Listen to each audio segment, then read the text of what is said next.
জাবির বিন সামুরা রাদিয়াল্লাহু আনহু বিশ্ববিখ্যাত সাহাবী, তিনি বললেন, একবার পূর্ণিমার চাঁদের রাতের ভিতরে আমি বিশ্বনবীর সঙ্গে ছিলাম। এমন সময় আমি বিশ্বনবীর পবিত্র চেহারা মোবারকের দিকে তাকালাম, আরেকবার আমি পূর্ণিমার চাঁদের দিকে তাকালাম। পূর্ণিমার চাঁদের দিকে তাকাবার পরে প্রিয় রাসূলের দিকে তাকালাম। আনজুরু ইলাইহি ওয়া ইলাল কামার, আমি একবার প্রিয় রাসূলের দিকে তাকাই, আরেকবার আমার চাঁদের দিকে তাকাই।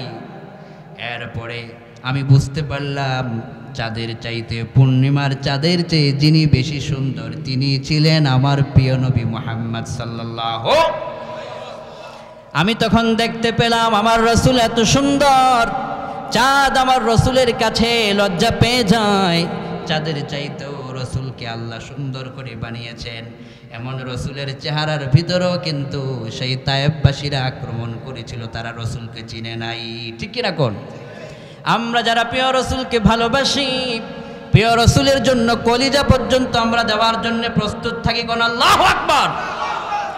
রাসূলের জন্য যদি ডাক দেওয়া হয়, যদি বলা হয় কে আগে রক্ত দিবে, সবার আগে এই প্রোগ্রামের তাওহীদি জনতা বলবে আমার কলিজাটা আমার রাসূলের জন্য উৎসর্গ হয়ে যাক। এজন্য আল্লাহর হাবিব সাল্লাল্লাহু আলাইহি ওয়াসাল্লামকে জানার জন্য আল্লাহ নিজে অর্ডার করেছেন, আমার রাসূলকে তোমরা জানো, রাসূল থেকে মেসেজ নাও, রাসূল থেকে শিক্ষা নাও। বিশ্বনবী সাল্লাল্লাহু আলাইহি ওয়াসাল্লামের সৌন্দর্যের বর্ণনা করতে গেলে আপনি অবাক হয়ে যাবেন, কেমন একজন প্রিয় রাসূল আপনি পেয়েছেন। বিশ্বনবীর পবিত্র চেহারা মোবারকের বর্ণনা দেওয়ার পরে জাবির বিন সামুরার পরে বুখারীতে আরেকটি বর্ণনা আবু হুরায়রা রাদিয়াল্লাহু আনহু করেছেন। বিশ্বনবী সাল্লাল্লাহু আলাইহি ওয়াসাল্লামের পবিত্র ঠোঁট মোবারকটা কত সুন্দর ছিল। গবেষণা করে সাহাবায়ে কেরাম বললেন, যদি তোমরা কেউ ফুলের গোলাপের পাপড়ি দেখে থাকো, গোলাপের পাপড়ি যেমন সুন্দর, আমার রাসূলের পবিত্র ঠোঁট মোবারকটা তার চাইতেও আরো বেশি সুন্দর।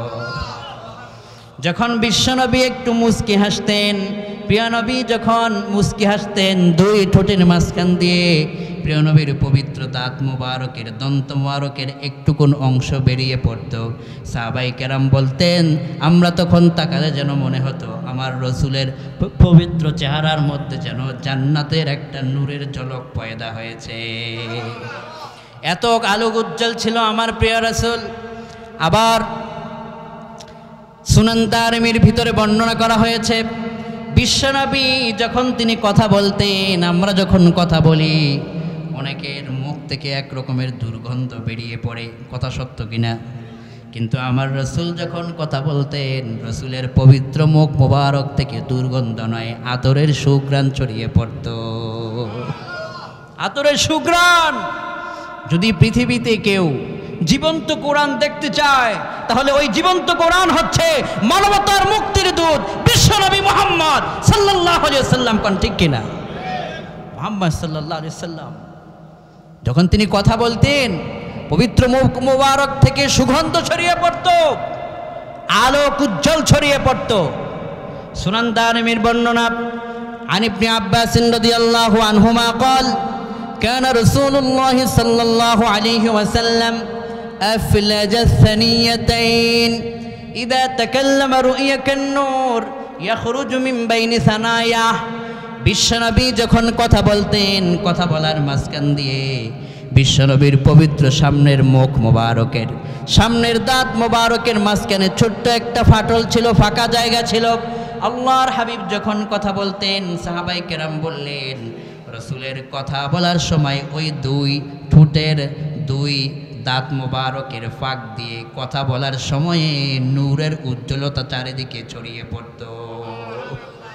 কি প্রিয় রাসূল আমরা পেয়েছি, প্রাণের নবী, কলিজার নবী।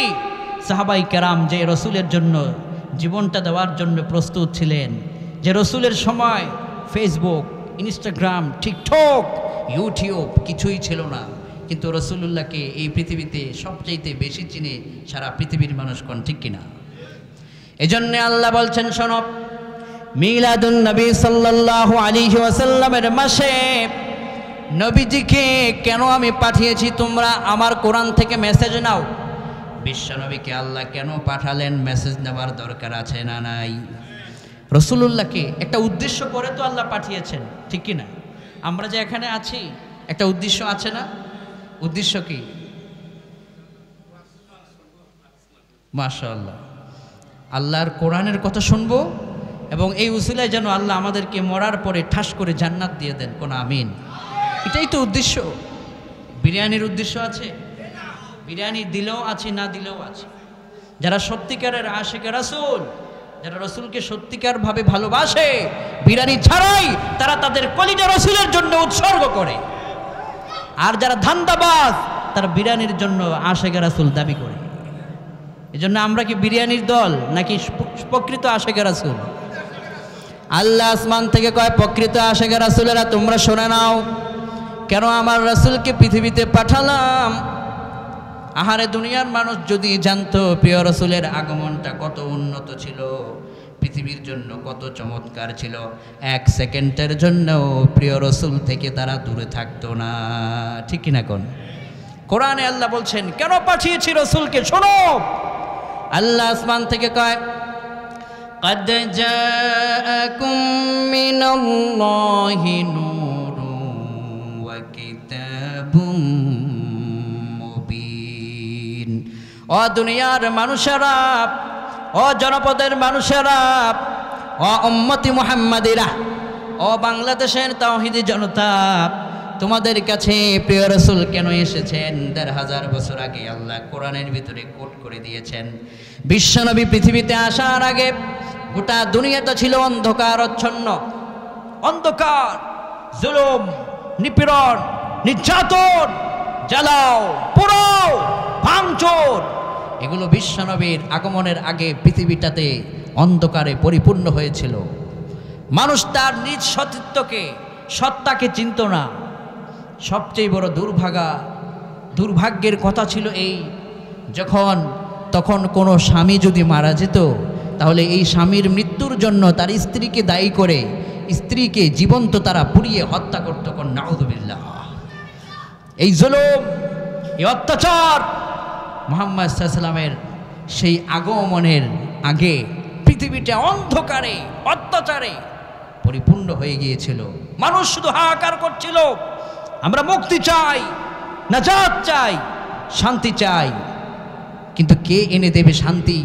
মুক্তির পথ কে দেখাবে? কোত্থেকে পাবো শান্তি? কোন মহামানব এসে শান্তির আলোর দিশা দিয়ে পৃথিবীর মানুষকে আলোকিত করবে? তারা শুধু হাহাকার করতে লাগলো। অন্ধকারে যখন পরিপূর্ণ ছিল, তাফসীর রুহুল বায়ান, জামিউল বায়ান আন তা'যীল আয়াল কুরআন, ইবনু জারির তিনি লিখেছেন। তাফসীর কুরআনিল আযীমে ইবনু কাসির ব্যাখ্যা করেছেন। জালালউদ্দিন সুয়ুতি তিনি ব্যাখ্যা করে কয়, মুহাম্মদ সাল্লাল্লাহু আলাইহি ওয়াসাল্লাম যখন পৃথিবীতে আসেননি, গোটা দুনিয়া অন্ধকারাচ্ছন্ন। এবার আমি আপনাদেরকে জিজ্ঞেস করতে চাই, আমার প্রাণপ্রিয় কুমিল্লার তাওহীদি জনতা, আপনার ঘরে যদি কখনো লাইট নিভে যায়, সুইচ অফ হয়ে যায়, রাতের অন্ধকারে লাইটগুলো যখন বন্ধ করে দেওয়া হয়, ওই অন্ধকার দূর করার জন্য সেখানে নতুন করে আরেকটা লাইটের প্রয়োজন হবে কি হবে না? বিশ্বনবীর পৃথিবীতে আসার দৃষ্টান্ত হচ্ছিল এরকম। গোটা দুনিয়াটা অন্ধকারে পরিপূর্ণ ছিল।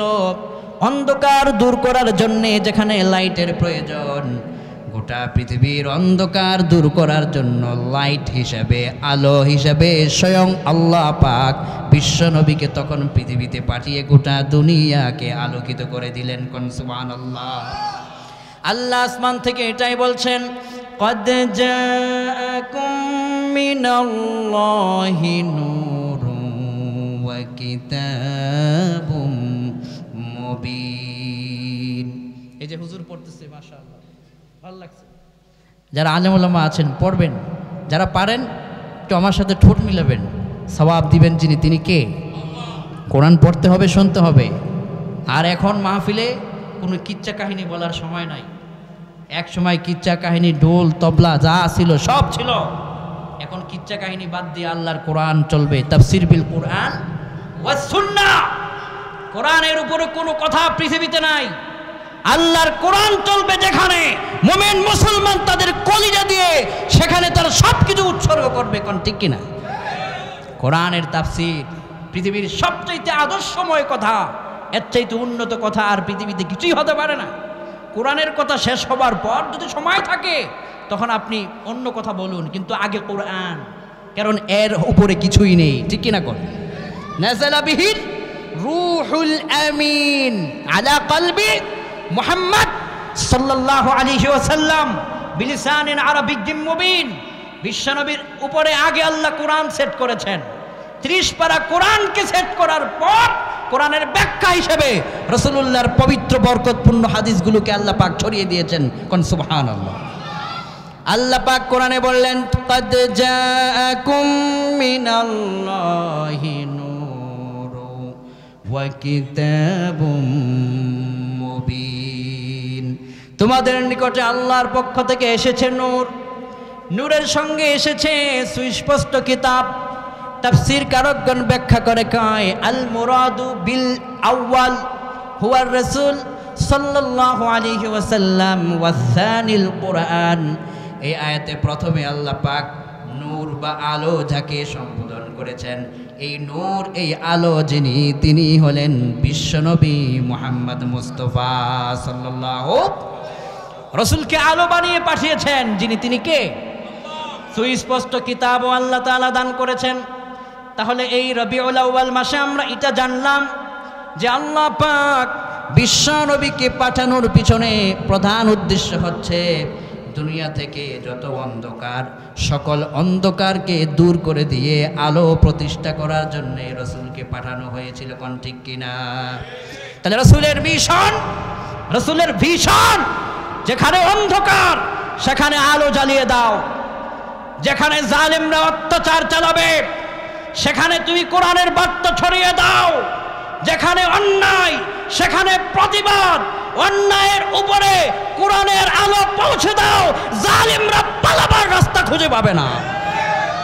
আলোর বার্তা পৌঁছে দাও, বিতরিত করো পৃথিবীর মানচিত্র থেকে সকল জুলুম, নিপীড়ন, অত্যাচারকে দূর করো, প্রতিষ্ঠা করো আলো, প্রতিষ্ঠা করো মানুষের উপর অধিকার ফিরিয়ে যেন পায় বঞ্চিত মানবতা, তাদের প্রত্যেকের স্বাধীনতা। কোন ঠিক কিনা?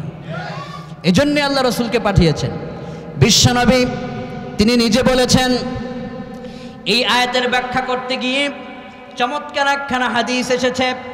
বিশ্বনবী বললেন, ইন্নাল্লাহ আযজা ওয়া জাল্লা বা'আসানি হুদাও ওয়া রাহমাতাল লিল মুমিনিন ওয়া আমারানি বিমাহকিল মাযামির ওয়াল আওতারি ওয়াস সালিবি ওয়া আমরিল জাহিলিয়া। ও আমার উম্মতেরা, তোমরা শুনে নাও আমাকে কেন আল্লাহ পাঠিয়েছেন। আমাকে পাঠাবার পিছনে আমার আল্লাহ পাকের উদ্দেশ্য হলো এই পৃথিবীতে যত অন্ধকার থাকবে, জাহালাতের কর্মকাণ্ড থাকবে, সকল জাহালাতকে দূর করে দিয়ে আল্লাহর জমিনে আল্লাহর কোরআন, রসুলের সুন্নত প্রতিষ্ঠা করতে হবে। কোন ঠিক কিনা? বিশ্বনবীকে আল্লাহ পাক হুদাও ওয়া রাহমাতাল লিল মুমিনিন, মুমিনদের জন্য রহমত করেছেন, হেদায়েতের উচ্চ বার্তা করেছেন। যেখানে অন্যায় হবে সেখানে বিশ্বনবীজি প্রতিবাদ করে অন্যায় দূর করে একটা ন্যায়ের সমাজ প্রতিষ্ঠা করে দেখিয়েছেন, তিনি ছিলেন আমাদের প্রিয় নবী। কোন ঠিক কিনা? তাহলে আমরা প্রথম দিকে জানলাম যে আমাদের প্রিয় রসুলকে পৃথিবীতে পাঠাবার প্রধান উদ্দেশ্য অন্ধকার দূর করে আলো প্রতিষ্ঠা করা। অন্ধকার দূর করে কি প্রতিষ্ঠা করা? আলো প্রতিষ্ঠা করা। আলো হচ্ছে কোরআন, আলো হচ্ছে সুন্নাহ, আলো হচ্ছে ইসলাম, আলো হচ্ছে হক, আলো হচ্ছে এই বঞ্চিত মানবতার বাক স্বাধীনতা, আলো হচ্ছে পৃথিবীর মানচিত্র থেকে সকল অন্যায়কে দূরীভূত করা। রাসূলুল্লাহ এটা প্রতিষ্ঠা করে দেখিয়েছেন, বলুন আলহামদুলিল্লাহ। এবার আমরা কোরআনের বিশ্বনবীকে পাঠাবার দ্বিতীয় উদ্দেশ্য কোরআন থেকে আমরা রিসার্চ করতে চাই। বিশ্বনবীকে পৃথিবীতে পাঠাবার দ্বিতীয় উদ্দেশ্য আল্লাহ পাকের ছিল, তা হচ্ছে বিশ্বনবী শুধুমাত্র একজন ব্যক্তি নন, তিনি ছিলেন সমস্ত মানবতার জন্য রাসূল। কোন সুবহানাল্লাহ। তিনি শুধু হযরতে আয়েশা সিদ্দিকা রাদিয়াল্লাহু আনহার স্বামী তা নয়, তিনি শুধু হযরতে ফাতেমা রাদিয়াল্লাহু আনহার পিতা হবেন তা নয়, তিনি ছিলেন সর্বকালের সর্বযুগের গোটা পৃথিবীর মানচিত্র যেখানে আল্লাহর রাসূলের রিসালাতের দাপট চলবে সেই সবখানে কোন ঠিক কিনা।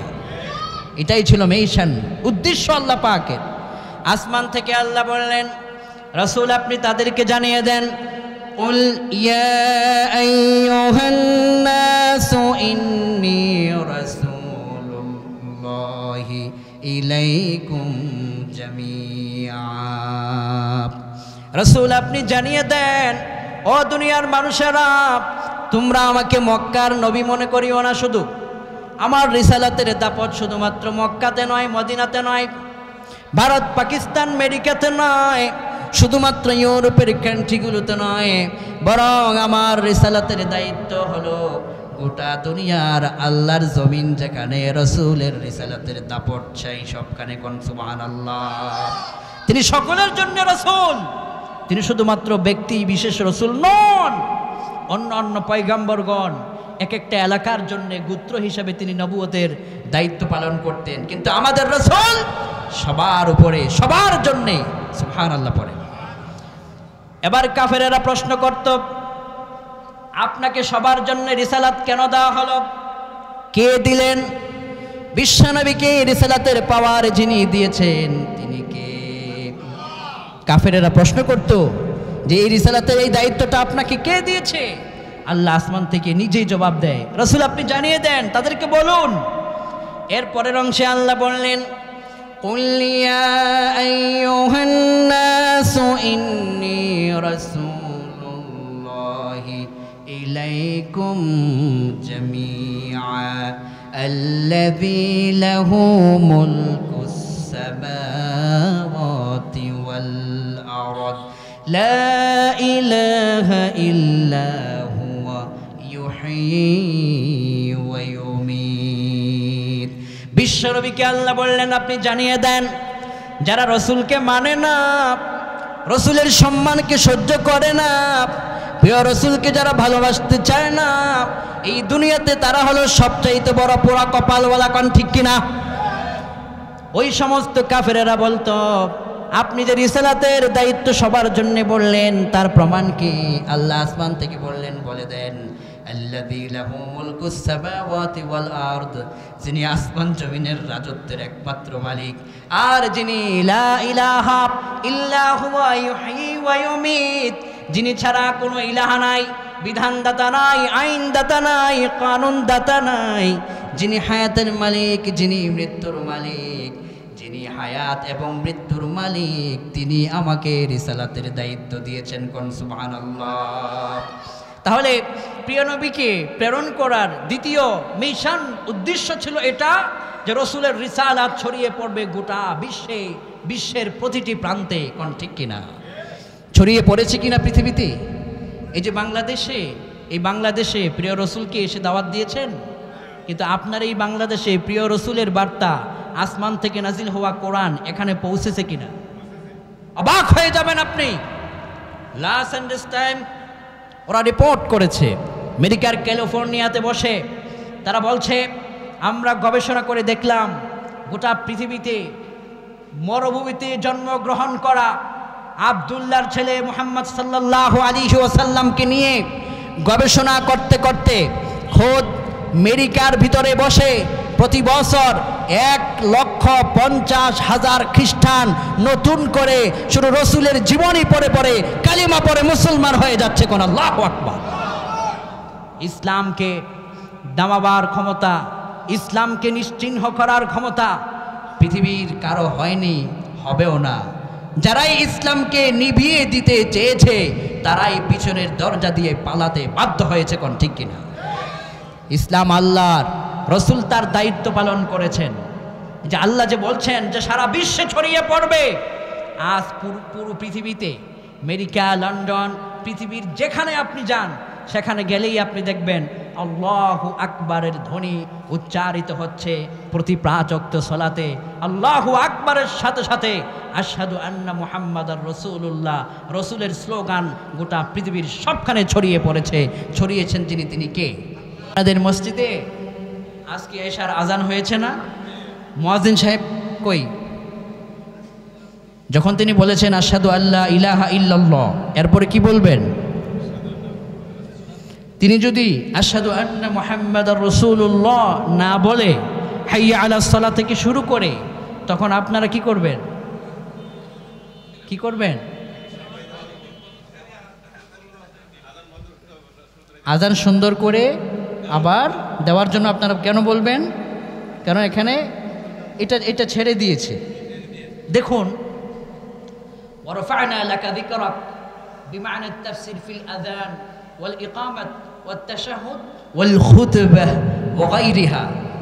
জালালউদ্দিন সুয়ুতী তিনি তাফসীর করে লিখেছেন যে আল্লাহ পাক তার হাবিবের রিসালাতের পাওয়ারকে এমনভাবে ছড়াবেন, যেখানে আজান হবে, যেখানে ইকামাত হবে, যেখানে তাফসীর হবে, যেখানে মাহফিল হবে, যেখানে কোনো আলোচনা হবে, যেখানে কোনো খুতবা হবে, সেই সবখানে আল্লাহ পাকের নামের সঙ্গে মুহাম্মদ সাল্লাল্লাহু আলাইহি ওয়াসাল্লামের মহত্তম আদর্শের স্লোগান চারিদিকে ছড়িয়ে পড়বে। কোন আল্লাহু আকবার। রাসূলের আদর্শ চারিদিকে ছড়িয়ে আজকে পড়েছে কিনা? গোটা পৃথিবীময় যেখানেই যান। এজন্য আল্লাহ বললেন ইন্নী রাসূলুল্লাহি ইলাইকুম জামিআ। রিসালাতের দায়িত্বটা একটা মাত্র জায়গার জন্য আমি দেই নাই, সবখানে আমি ছড়িয়ে দিয়েছি। ছড়িয়ে দিয়েছেন যিনি, তিনি কে? 3 নম্বর, রাসূলকে আল্লাহ তাআলা রিসালাত দেওয়ার সাথে সাথে একটা সারপ্রাইজ দিয়েছেন, সেটা হলো তাকে আল্লাহ পাক সরাসরি রহমতের নবী বানিয়েছেন। সুবহানাল্লাহ। রাব্বুল আলামিন কোরআনে বলছেন ওয়ামা আরসালনাকা ইল্লা রাহমাতাল লিল আলামিন।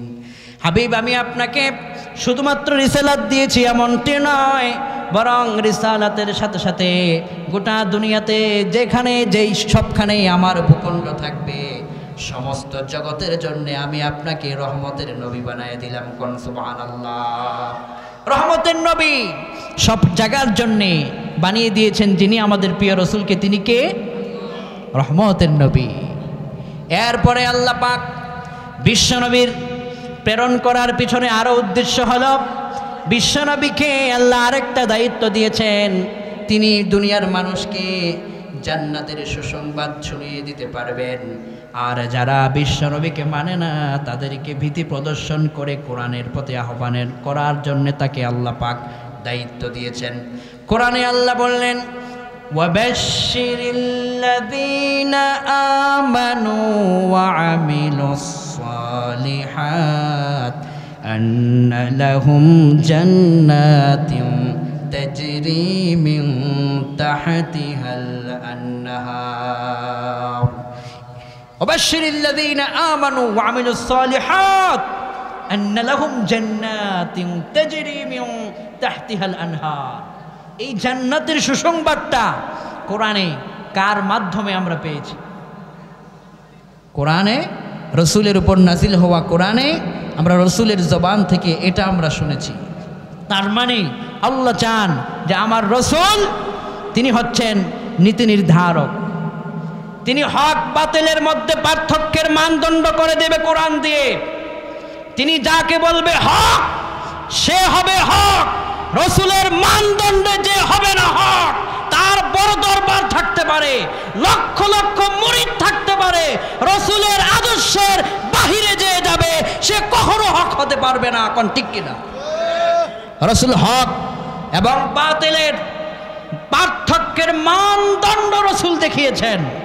এটাকে বলা হয়েছে, তাকে আল্লাহ পাক ক্ষমতা দিয়েছেন যে তুমি হক কিনা সেটা রসুল আঙ্গুল দিয়ে দেখায় দেবে। তুমি ভুল করেছ, তোমাকে শুধরানোর জন্যে রাসূল আঙ্গুল দিয়ে দেখায় দিবে। এভাবে করে দেখিয়ে দিয়ে গোটা দুনিয়াকে আল্লাহর হাবিব আদর্শবান করে তুলে দিয়েছেন। কোন সুবহানাল্লাহ। এরপরে বিশ্বনবীকে আল্লাহ পাক পৃথিবীতে পাঠাবার পিছনে আরেকটা বড় উদ্দেশ্য হলো গোটা দুনিয়ার সর্বকালের সকল মানুষেরা যেন তাদের নিজের মন গড়া মতো না চলে, তারা চলবে একজনের মন গড়া মতো, তিনি হচ্ছেন বিশ্বনবী মুহাম্মদ সাল্লাল্লাহু। আমরা লেনিন, কার্ল মার্কস আমার নেতা, আমার আদর্শ নয়, আমার আদর্শ হবে আমার প্রিয় রসুল। কোন ঠিক কিনা? আপনি রাজনৈতিকভাবে যেই দলই করেন, বলছেন অমুক নেতার পবিত্র, অমুক নেতার চরিত্র, বলছেন না? আগে বলছেন না ফুলের মতো পবিত্র? 5 আগস্টে ওই ফুলের মতো পবিত্র নেতার মুখেই কিন্তু জনগণ জুতা মেরেছে। তার মানে হচ্ছে চূড়ান্তভাবে ফুলের মতো পবিত্র এই পৃথিবীতে একজন মানুষও নয়, শুধুমাত্র যার চরিত্র ফুলের চাইতে পবিত্র তিনি হচ্ছেন মুহাম্মদ সাল্লাল্লাহু আলাইহি সাল্লাম। কোন ঠিক কিনা?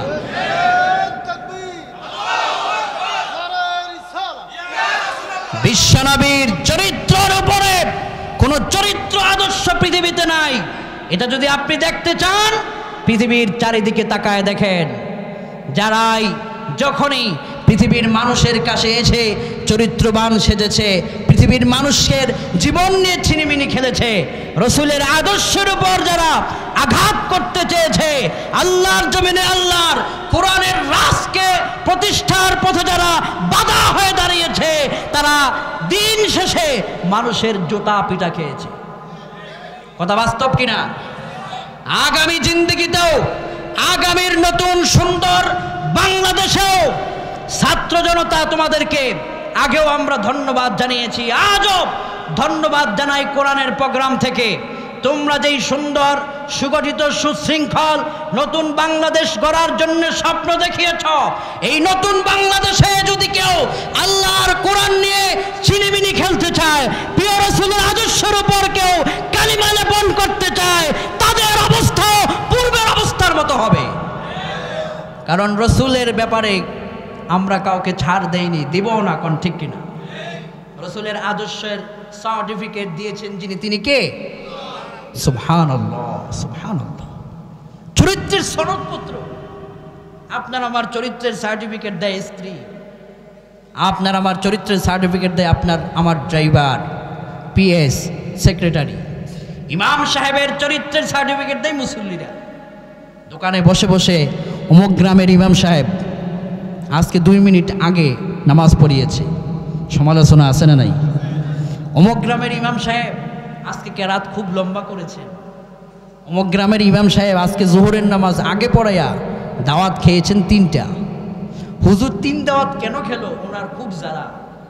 এরকম আছে না নাই? হুজুর 3 দাওয়াত কেন? উনি দাওয়াত 10টা খাবে, তোমার সমস্যা কি? তুমি তো হুজুরকে দাওয়াত দিয়ে বছরে একবারও খাওয়া নাই, তুমি দাওয়াতও দাও না, আবার সমালোচনাও করো। তোমার চরিত্র ফুলের মতো পবিত্র নয়, তুমি সমালোচক। কোন ঠিক কিনা? সমালোচনা করবেন না ইমাম সাহেবদেরকে নিয়ে। যার পিছনে সালাত পড়েন সেই ইমামকে দিল থেকে শ্রদ্ধা করবেন, আপনাকে আপনার মর্যাদা বাড়িয়ে দিবেন যিনি, তিনি কে? হ্যাঁ, কিছু কিছু ব্যাপারে আপনার মতের সঙ্গে তার নাও মিলতে পারে, সে মানুষ, আপনিও মানুষ, কিন্তু তিনি ইমাম। আপনি তার পিছনে সালাত পড়েন, আপনার মৃত্যুর পরে সবার আগে কিন্তু মাইকটা হাতে নিয়ে সেই বলবে উমুকে মারা গেছেন, ইন্না লিল্লাহি ওয়া ইন্না ইলাইহি রাজিউন। আপনি মরে যাবার পরে ইমাম সাহেব কিন্তু সর্বপ্রথম বলবে, নিয়ে আসুন ওকে আমি সুন্নত তরিকায় সুন্দর করে শেষ গোসলটা দিয়ে দিই। আপনি মরার পরে ইমাম সাহেবই বলবে, ওকে আমি সুন্দর করে কাফনের কাপড়টা পরাইয়ে দিই। জানাজার লাশ সামনে নিয়ে আপনার জন্য সে অঝর দ্বারায় চোখের পানি ফেলে কাঁদবে। আপনার মৃত্যুর পরে, আপনার কবরে লাশ রাখার পরে এই ইমামকেই আপনার সবচাইতে বেশি প্রয়োজন হবে। কোন ঠিক কিনা?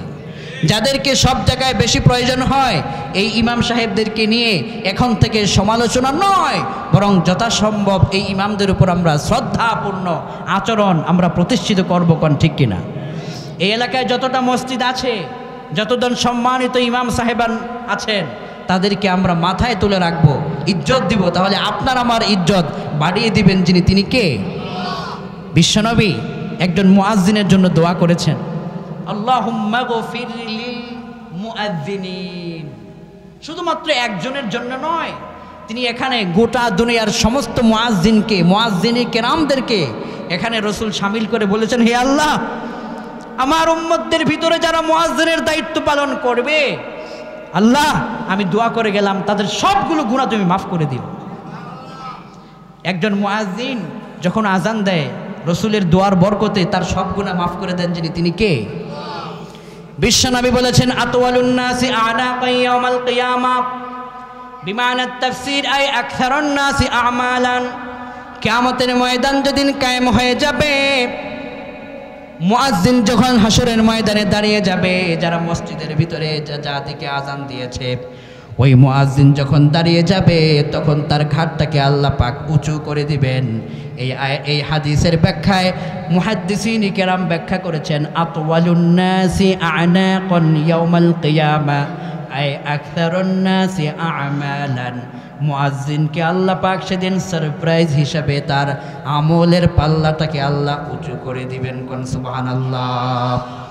মুয়াজ্জিন যখন আজান দেন, মান আযানা 7 সিনিনা মুহতাসিবান কুতিবা লাহু বারাআতুম মিনান নার, যে মুয়াজ্জিন আল্লাহর জন্য আজান দিবে 60টি বছর, তার জন্য আল্লাহর জাহান্নামের আগুন হারাম করে দিবেন যিনি, তিনি কে?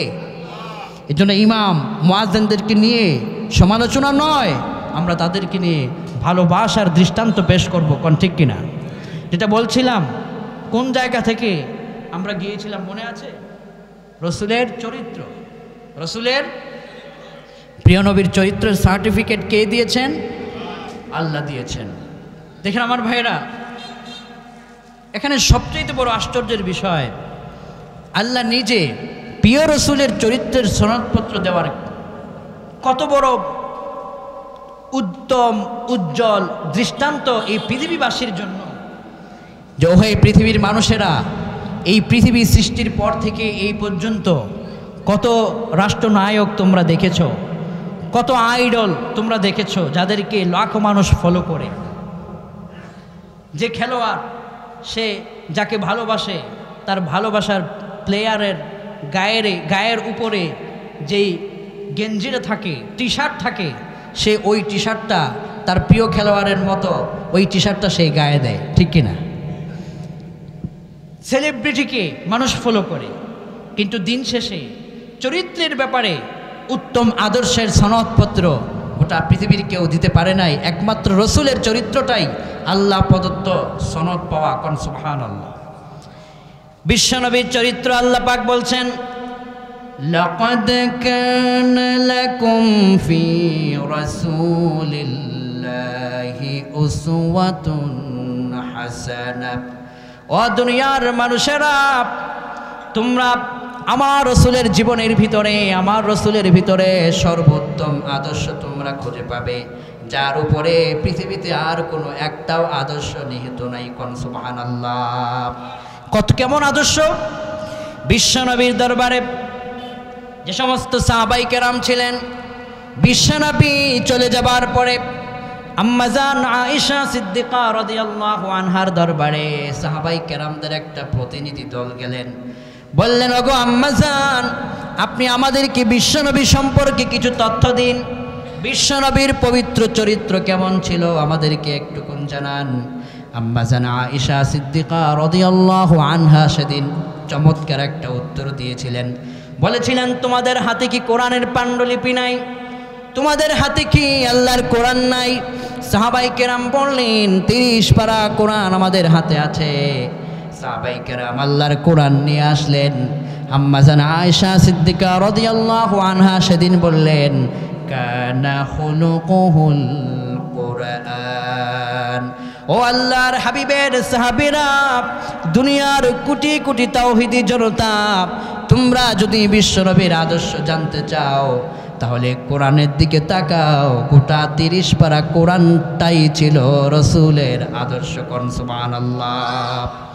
হযরতে সাহাবায়ে কেরাম বলতেন, বিশ্বনবী যখন রাস্তা দিয়ে হেঁটে যেতেন, তিনি একেবারে মাথা নিচু করে নিজেকে একেবারে গর্বিত করে তিনি হাঁটতেন না, গর্ববোধ করে অহংকার দেখায় তিনি হাঁটতেন না।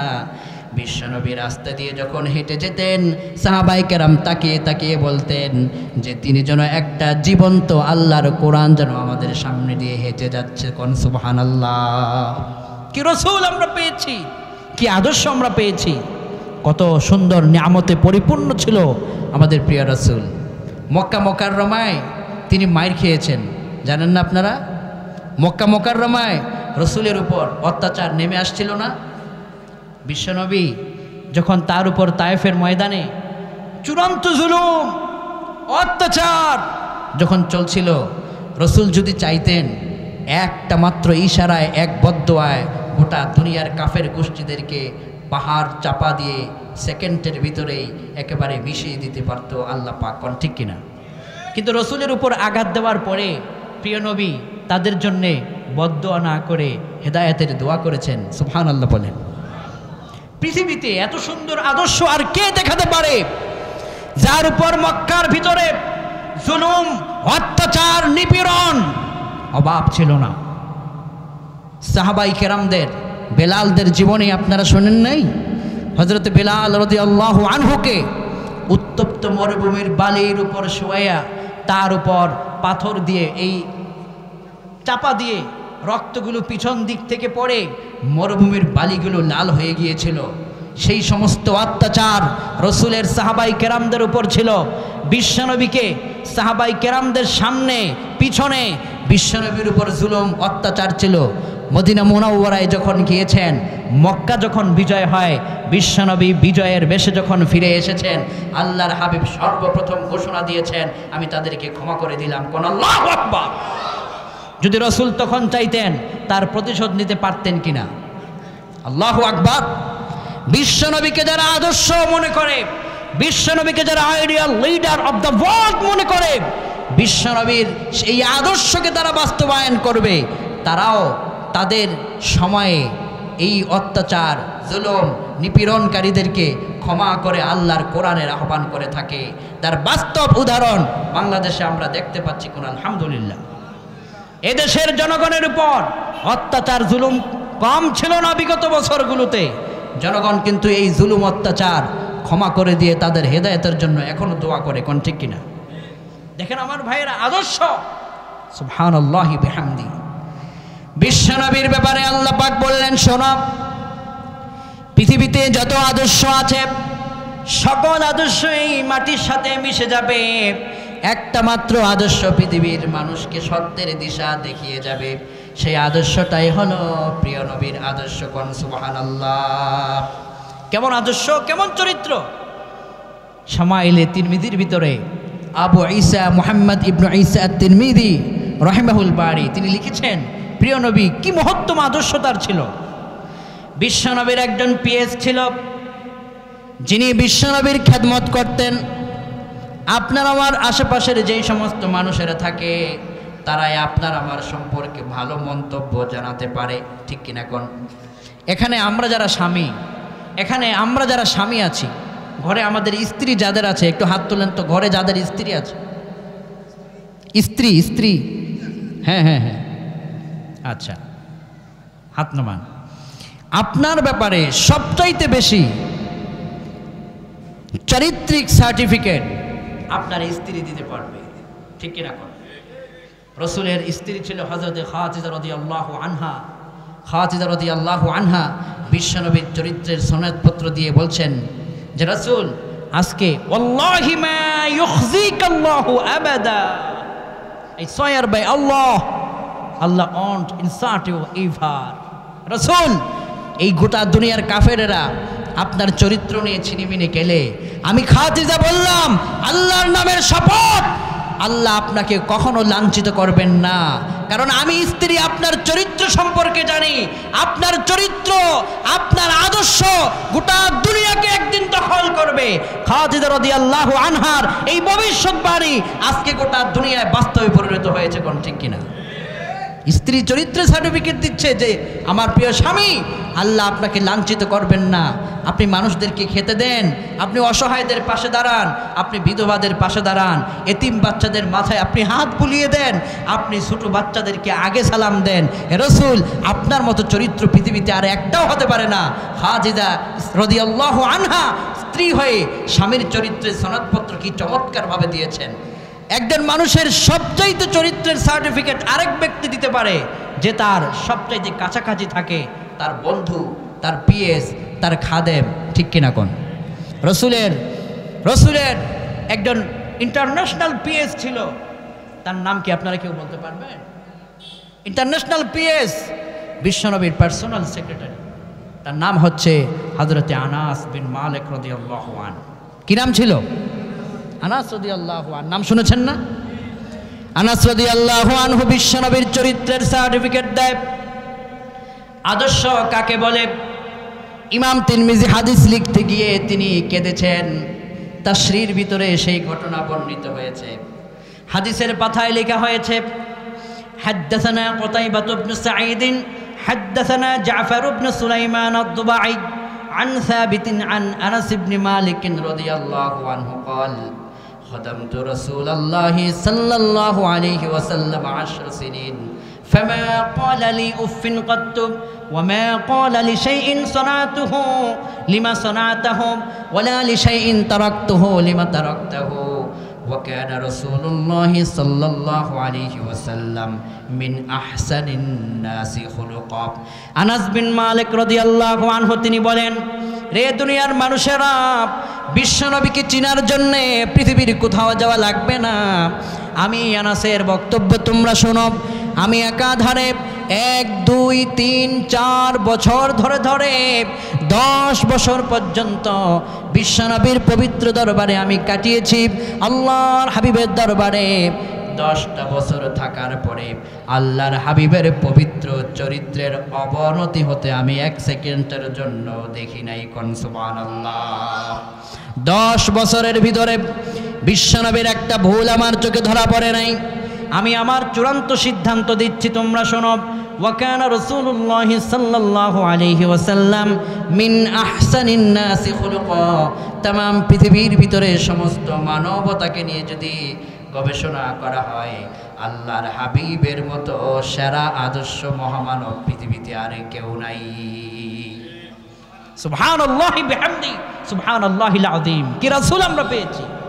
আমি আবেগ আপ্লুত হয়েছি।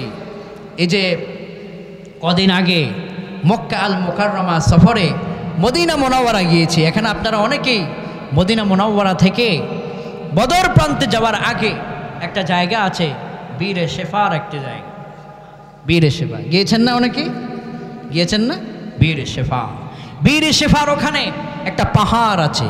এই পাহাড়ে হযরতে বিশ্বনবী সাল্লাল্লাহু আলাইহি ওয়াসাল্লামের আরেকজন কাছের একজন সাহাবে ছিল, বিশ্বনবী যায়েদ ইবনুল হারেসা রাদিয়াল্লাহু আন। বিশ্বনবীর জন্য সে তার জীবনটাকে কুরবান করার জন্যে তার জীবনটাকে ওয়াকফ করে দিয়েছিলেন যায়েদ ইবনুল হারেসা।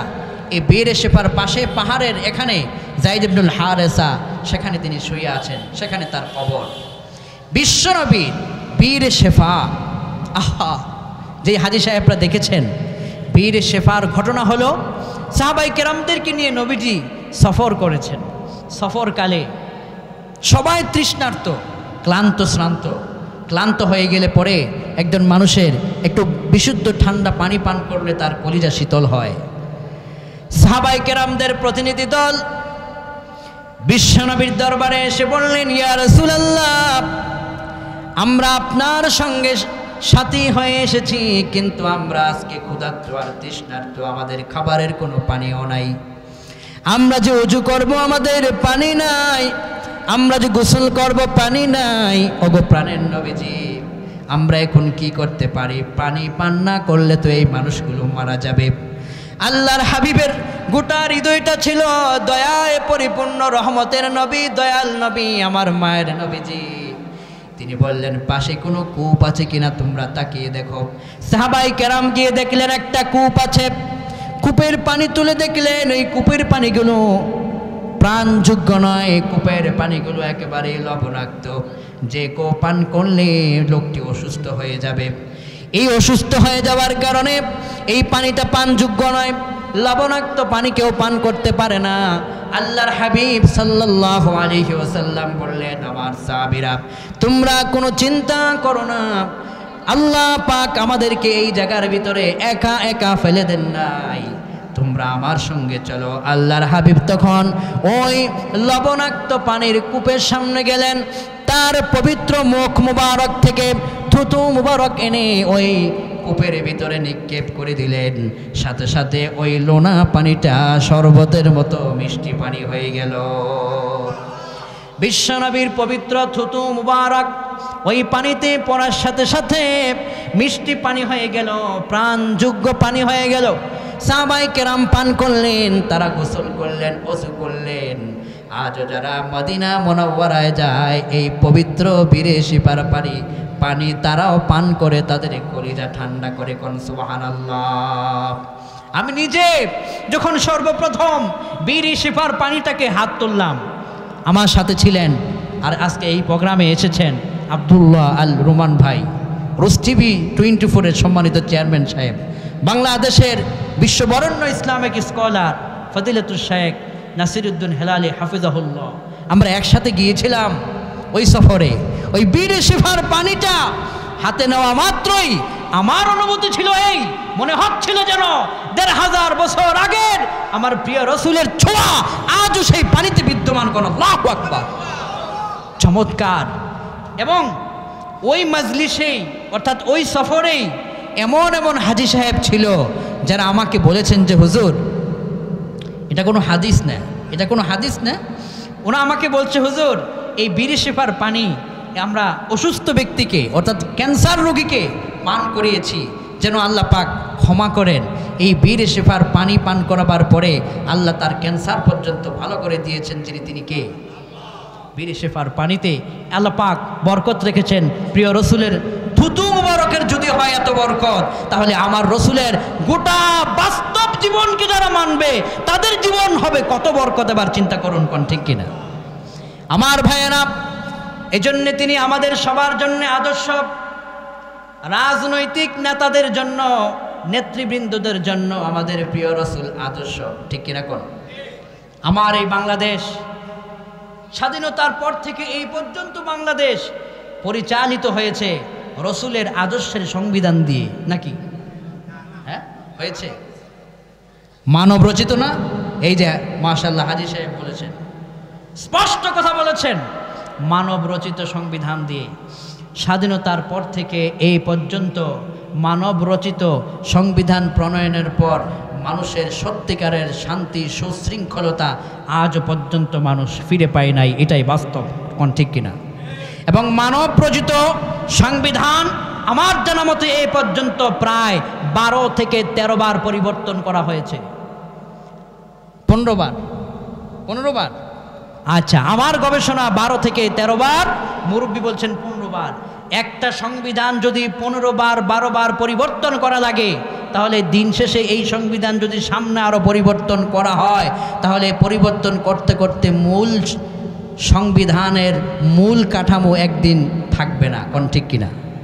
কিন্তু আমার কাছে একটা সংবিধান আছে, যেই সংবিধানকে আপনি স্টার্ট করবেন এখন কিয়ামত পর্যন্ত ওই সংবিধান চলবে।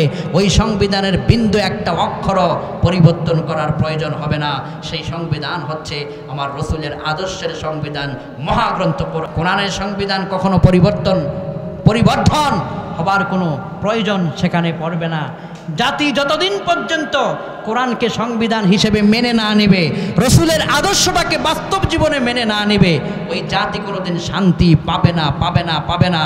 শান্তি পাওয়ার জন্য আজ হোক কাল হোক বিশ্বনবীর আদর্শকেই মানতে হবে, কোন ঠিক কিনা? কারণ তার আদর্শ আমাদের জন্য চূড়ান্তভাবে আল্লাহ প্রদত্ত দেওয়া শ্রেষ্ঠ নিয়ামত। এজন্য আল্লাহ পাক বলেছেন, ও দুনিয়ার মানুষেরা তোমরা শোনো, قل إن كنتم تحبون الله فاتبعوني يحببكم الله ويغفر لكم ذنوبكم والله غفور رحيم। ও দুনিয়ার মানুষেরা, তোমরা যদি তোমার জীবনের ভিতরে তুমি সফল হতে চাও, যদি তোমার রবকে তোমার প্রিয় বন্ধু বানাতে চাও, রবের ভালোবাসা যদি পেতে চাও, তাহলে তোমাকে বলে দেওয়া হলো তা হলো তুমি চক্ষু বন্ধ করে প্রিয় নবীর আনুগত্যের কাছে তোমার মাথাকে নত করে দাও। রসুলের আদর্শকে মানো, তার আনুগত্যকে, তার অনুসরণের কাছে তোমার জীবনটাকে তুমি উৎসর্গ করে দাও। তাহলে আল্লাহ পাক নিজে তোমাকে ভালোবাসবে যদি তুমি রসুলের আদর্শ মানতে পারো, তার অনুসরণ করতে পারো। কোন সুবহানাল্লাহ।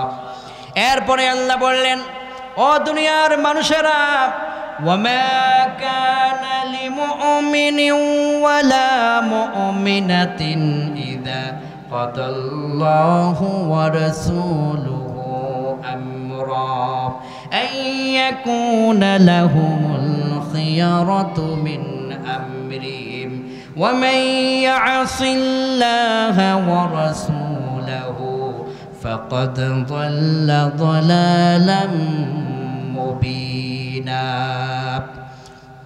এই কথাটা যদি আমরা শুনি, এই কোরআনের এই নির্দেশনাটা 1 সেকেন্ডে গোটা দুনিয়া পাল্টে যাবে।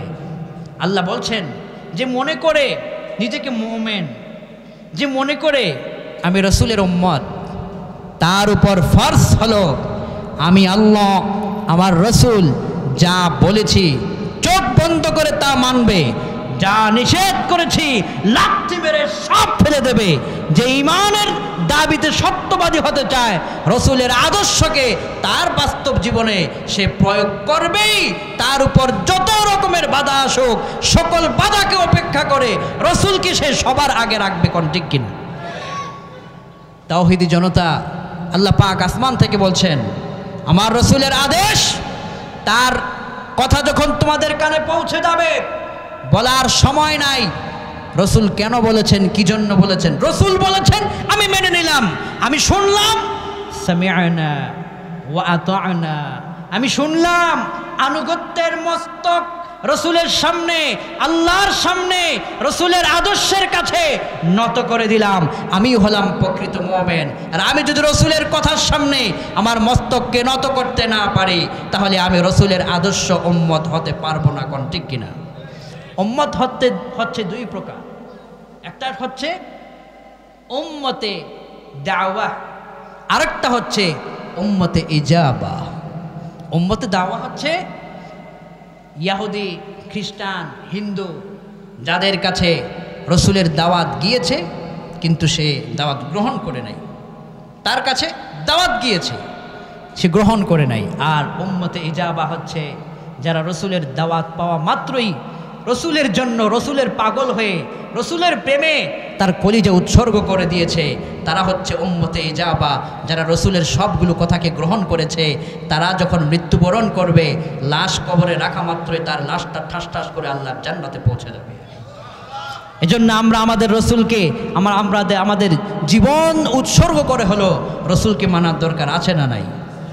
দেখেন আমার ভাইয়েরা, আল্লাহ পাক আসমান থেকে বললেন মা আতাকুমুর রাসূলু ফাখুযুহু ওয়া মা নাহাকুম আনহু ফান্তাহু। আমার রাসূল তোমাদেরকে যা দিয়েছেন সব তোমরা গ্রহণ করো, মেনে চলো। যা নিষেধ করেছেন সবগুলোকে তোমরা বর্জন করো। মনে রাখবেন, যতদিন পর্যন্ত দিল থেকে, মন থেকে প্রিয় রাসূলের আদর্শটাকে মেনে নিতে না পারবেন, কোনো দিন সফল হতে পারবে না। কোন ঠিক কিনা? এবার রাসূলকে যে আপনি মানেন তার কিছু উদাহরণ, রাসূলকে যে আপনি মানেন এটার একটা প্রমাণ আপনাকে দেওয়া লাগবে কিনা।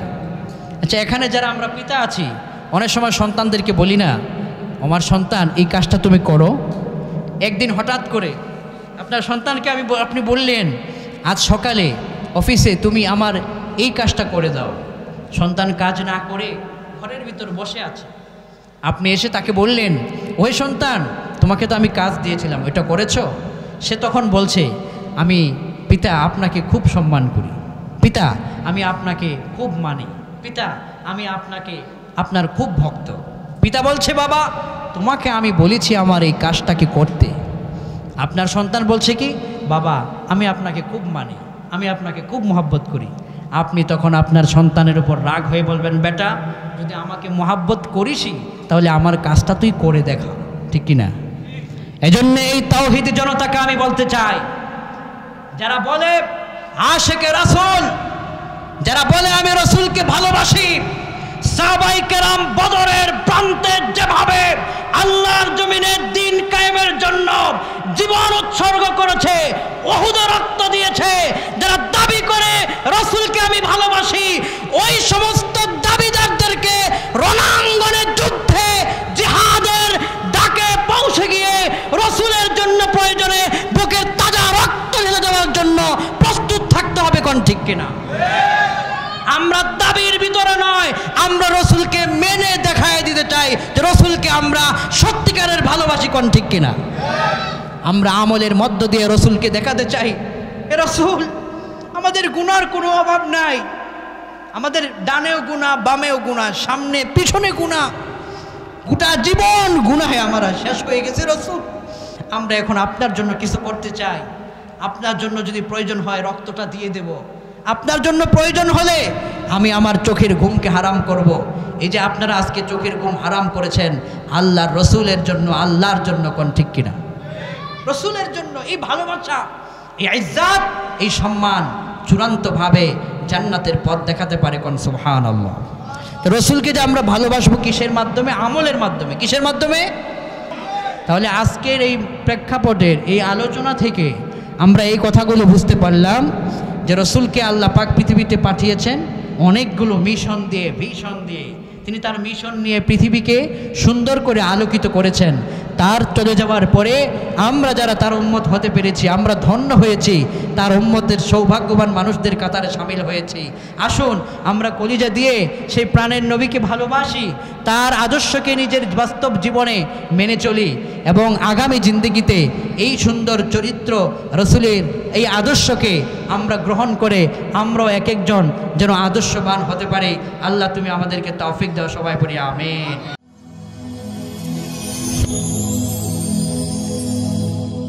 Rose TV 24. Enjoy by listening to the Holy Quran.